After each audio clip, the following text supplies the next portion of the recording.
ओम नमो भगवते वासुदेवाय। हम लोग अष्टावक्र गीता के 14वें प्रकरण में प्रवेश कर चुके हैं। अभी तक हम लोग 13 प्रकरण में राजा जनक जी के द्वारा किए गए अनेकानेक प्रश्नों के बड़े ही सुंदर, सरल और सहज भाव में अष्टावक्र मुनि के द्वारा उत्तर पढ़े। इस प्रकरण में जनक जी अपने शांत चतुष्टय को कहते हैं।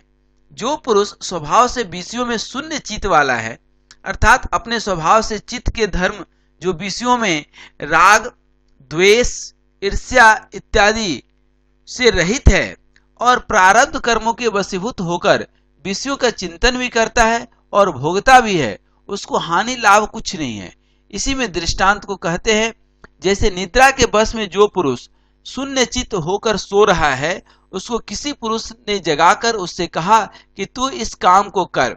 वह जागकर उस काम को तो करता है, परंतु अपनी इच्छा के अनुसार नहीं करता, किंतु दूसरे पुरुष की प्रेरणा करके वह काम करता है। इसी प्रकार जो पुरुष शांत चित्त है, वह भी प्रारब्ध बस से विषयों को भोगता है, अपनी इच्छा से नहीं भोगता है। और जैसे कोई पुरुष अपने आनंद में बैठा है, किसी सिपाही ने आकर उसको उसकी पगड़ी पकड़ करके उसके सिर पर गठरी रखवाया और वह पुरुष गठरी को उठाकर ले जाता है। यदि न उठावे, कहीं और धर देवे, तो सिपाही उसके डंडा मारे, वह अपनी खुशी से उठकर नहीं ले जाता है, किंतु दूसरे की प्रेरणा अर्थात प्रभाव से वह उठकर जाता है। वैसे ही ज्ञानवान भी अपनी खुशी से तो विषय भोगों को नहीं भोगता है, परंतु प्रारब्ध रूपी सिपाही की प्रेरणा करके भोगता है, इसलिए उसको हानि लाभ कुछ भी नहीं है। जनक जी कहते हैं कि विषयों की भावना से शून्य चित्त वाला मैं हूं। मुझ पूर्णात्मदर्शी को जब विषय भोगों की इच्छा नष्ट हो गई है, तब मेरा धन कहाँ है, मेरे मित्र कहाँ हैं, शास्त्र का अभ्यास कहाँ है और निधि ध्यासन इत्यादि कहाँ हैं। मेरी तो किसी में भी आस्था बुद्धि नहीं रही। देह और इंद्रियों की साक्षी पुरुष जो त्वम पद का अर्थ है और तत्पद का अर्थ जो परमात्मा ईश्वर है, इन दोनों के लक्ष्यार्थ चेतन का तत्वमसी महावाक्य और भाग त्याग लक्षणा करके साक्षात्कार करने से और बंधन और मोक्ष में भी इच्छा के अभाव होने से मुक्ति के निमित्त भी विद्वान को कोई चिंता बाकी नहीं रहती। महावाक्य का लक्षण क्या है और लक्षणा का अर्थ क्या है? उत्तर कि वेद में 2 प्रकार के वाक्य हैं, एक अवान्त वाक्य और दूसरा महावाक्य है। दोनों के लक्षण को दिखाते हैं।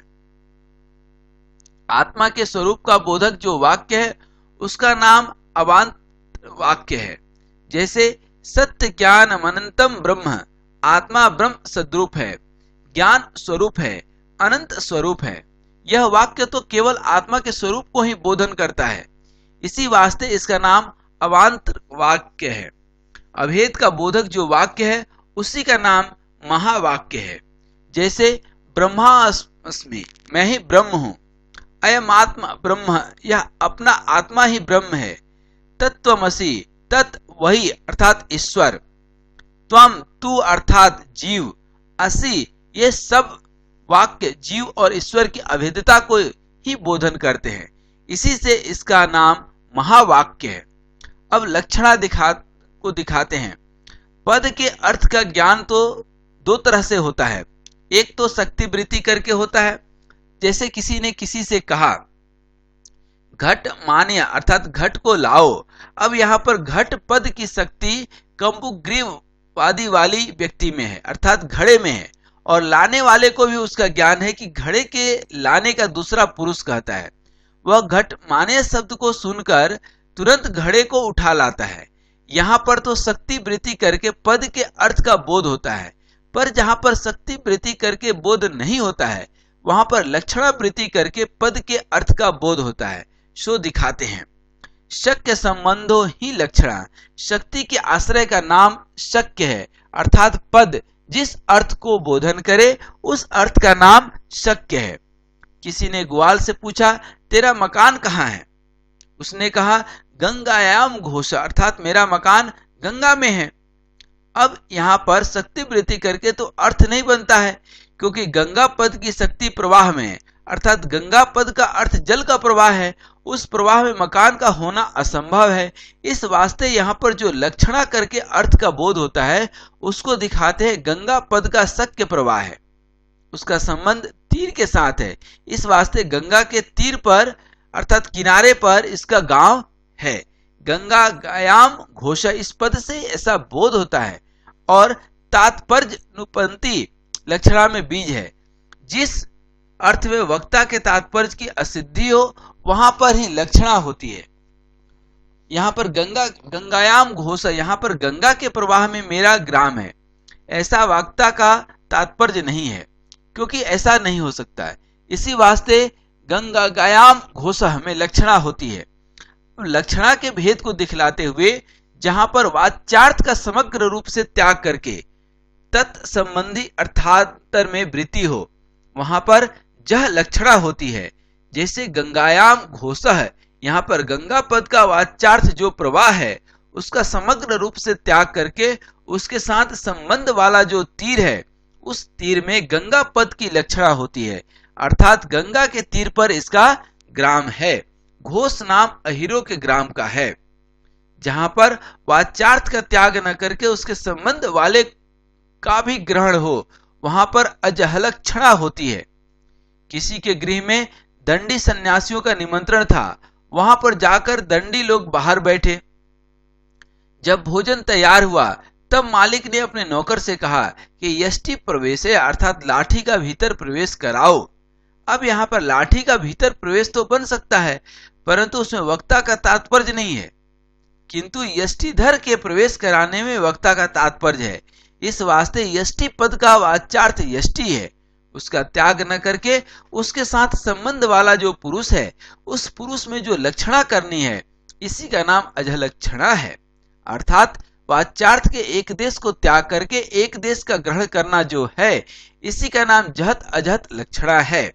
जैसे तत्वमसि, यहाँ पर तत्पद का अर्थ वाच्यार्थ सर्वगत्वादिक गुणों करके युक्त ईश्वर चेतन है, और त्वम पद का वाच्यार्थ अल्प गत्वादिक गुणों करके युक्त जीवन चेतन है।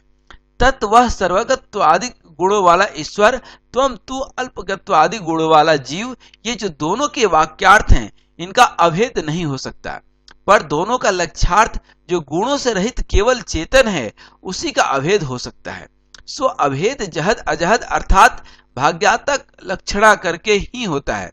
तत्पद के वाच्यार्थ का जो एक देश सर्वगत्वादिक गुण है उनके त्याग करने से, और त्वम पद के वाच्यार्थ का जो एक देश अल्पगत्वादिक गुण है उनके भी त्याग करने से, दोनों पदों के विषय के एक जो लक्ष्यार्थ चेतन स्थित है उसके ग्रहण करने से दोनों का अर्थ अर्थात ईश्वर और जीव का अभेद केवल चेतन में होता है। सो जिस विद्वान ने महाकाव्यों करके और भाग त्याग लक्षणा करके जीव ईश्वर को अभेदता को जान लिया है वही मुक्त है, उसको मुक्ति की कोई चिंता नहीं है। जिस पुरुष का अंतःकरण विकल्प अर्थात संकल्प से रहित है, अर्थात जिसको कोई भी विषय वासना भीतर से नहीं स्फुटित होती है और बाहर से जो उन्मत्त की तरह स्वेच्छा पूर्वक विहार करता है वही ज्ञानी है।